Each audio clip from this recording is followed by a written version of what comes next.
Assalamualaikum warahmatullahi wabarakatuh. Pemirsa TV One dimanapun berada, alhamdulillah, wassalatu wassalamu ala rasulillah wa ala alihi wa sahbihi wa man tabi'ahu wa mawalah. Pada kesempatan ini kita akan membahas 5 perkara yang menjauhkan dari perbuatan maksiat. Ada seorang abid, ahli ibadah, zahid, orang yang zuhud, dunia tidak masuk ke dalam hatinya. Dia bernama Ibrahim bin Adham. Dia dokter penyakit hati yang merusak hati, riya, sum'ah, penyakit sombong, angkuh, takbur. Lalu datang seorang laki-laki menemui Ibrahim bin Adham radhiyallahu an, bertanya, "Wahai Tuan Ibrahim bin Adham, aku ini pelaku dosa, banyak sekali perbuatan dosa. Dan aku ingin berhenti, kira-kira apa yang kira-kira bisa membuat aku berhenti dari dosa ini?" Maka Ibrahim bin Adham menjawab, 5 bilang kau lakukan, insya Allah kau berhenti dari buat dosa. Apa itu? Yang pertama, kalau ada niat dalam hatimu ingin melakukan perbuatan maksiat, jangan makan rezeki yang diberikan Allah. Ini yang pertama. Setiap ada niat dalam hatimu ingin buat dosa, jangan makan rezeki yang diberikan Allah. Insya Allah kamu berhenti. Lama dia berpikir. Paling lama tahan tidak makan, tidak minum 2 hari. Setiap mau buat dosa, jangan makan rezeki yang diberikan Allah.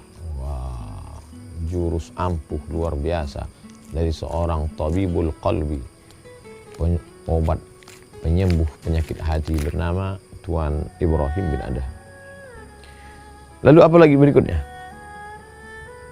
Jika engkau akan melakukan perbuatan dosa, jangan tinggal di negeri yang negeri itu milik Allah Subhanahu wa taala.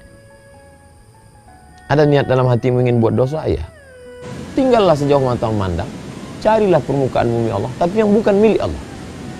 Tidak ada. Lillahi ma fis samawati wa ma fil ardh. Segala yang di bumi, segala yang di langit milik Allah Subhanahu wa taala. Wah, tidak bisa. Nampaknya tak ada peluang untuk buat dosa. Lanjutkan yang ketiga.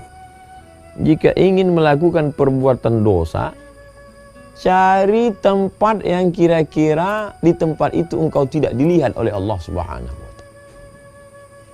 Wah, ini lebih berat lagi.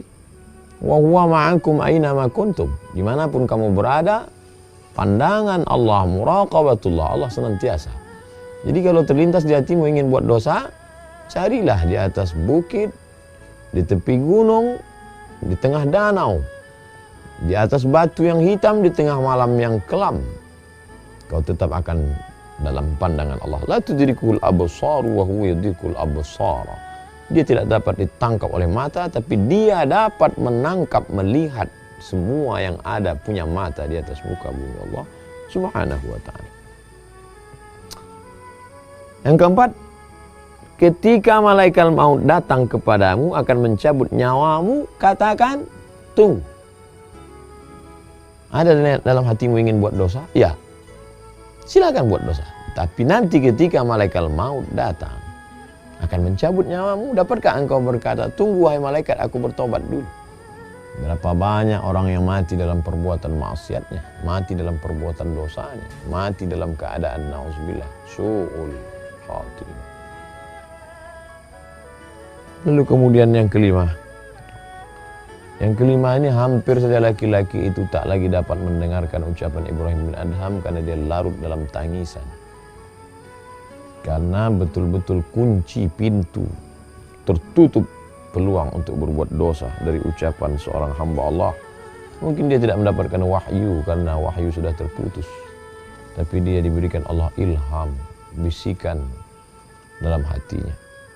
Yang kelima, ketika malaikat Zabaniyah datang untuk memasukkanmu ke dalam neraka jahanam, jangan engkau pergi bersama mereka. Siapa yang sanggup menolak?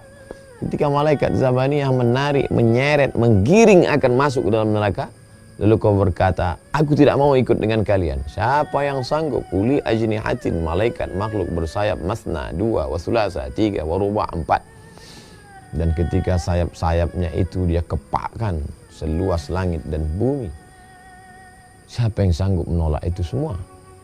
Oleh sebab itu dia pun tersungkur dalam keadaan meneteskan air mata, takut kepada Allah SWT. Tak ada peluang untuk berbuat dosa. Renungan yang amat sangat mendalam dari dialog seorang hamba Allah yang abid, ahli ibadah, yang zahid, yang suci, hatinya bersih, sehingga Allah ilhamkan ke dalam hati itu jawaban-jawaban pamungkas, sehingga tak ada peluang sama sekali.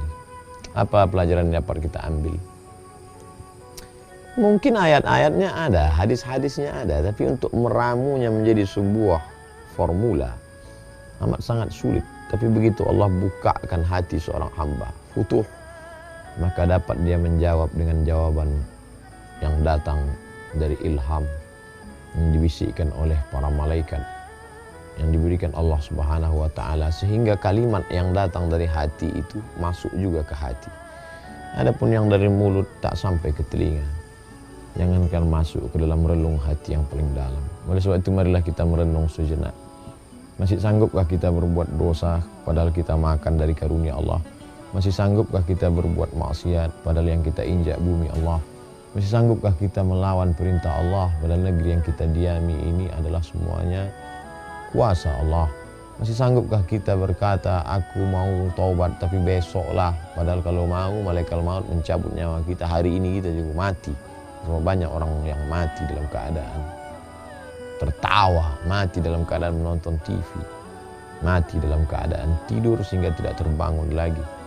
Masih sanggupkah kita berkata, aku berbuat dosa tapi nantilah, padahal saat itu malaikat sudah lama mengintai kita. Oleh sebab itu merenung sejenak dari kisah orang-orang soleh.